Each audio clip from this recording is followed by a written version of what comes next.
Let's get more on this with our experts, Michio Kaku, the City University of New York, and Joe Cirincione, president of the Plowshares Fund. He also has worked in nuclear issues in and out of government. Thank you for joining us again this morning. And Michio, let me begin with you. You heard Martha Raddatz there says U.S. officials now believe that containment vessel in reactor 2 has been breached. How serious is that? Does that mean that we're now into a situation more like that Chernobyl disaster or still far away?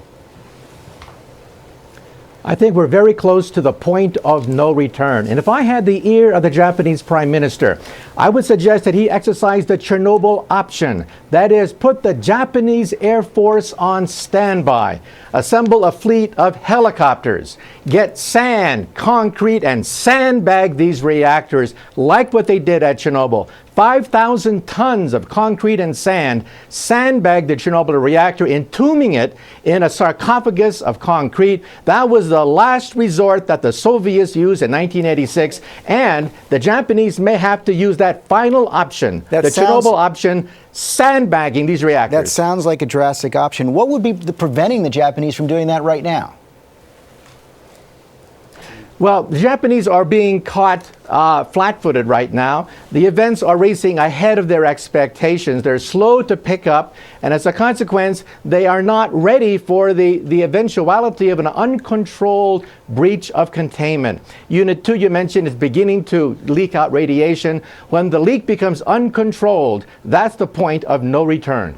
Joe, you've described this as a cascading catastrophe, so does that mean you agree with Michio?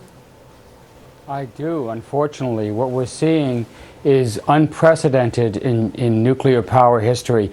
And it's made worse by the way the Japanese build their reactors. They cluster them together. As you just reported, many of the plants in Japan have 4 or more units. So what that means, it's very efficient, but what it means is a disaster at one can avalanche into and complicated disaster next door. So you're seeing that we have multiple problems with the coolant systems at all, and now one of them has gone supercritical. That means you have to, the radiation levels are spiking, you have to evacuate the workers, and you have less ability to control the other reactors. What worries me also is not just what's happening in the reactor cores, but that 4th plant, the fire that broke out, that apparently was in the spent fuel pond, which is just as dangerous as the reactor core.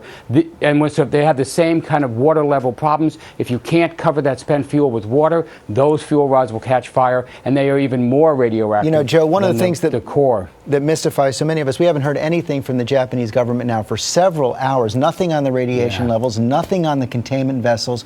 Is there something more now that the U.S. government has to do? Should they step in with greater urgency?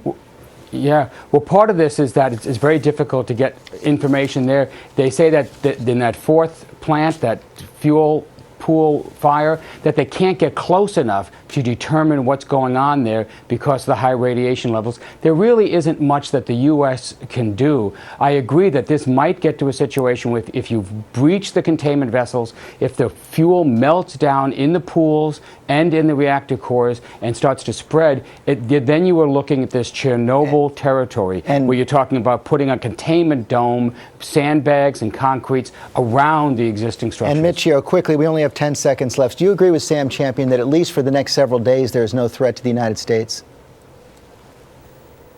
I believe that there's no direct threat. Even after the Chernobyl accident, iodine did get into the milk in New York City, but it was very, very microscopic levels. So we have not that much to fear in the U.S. Okay, thank you both very much.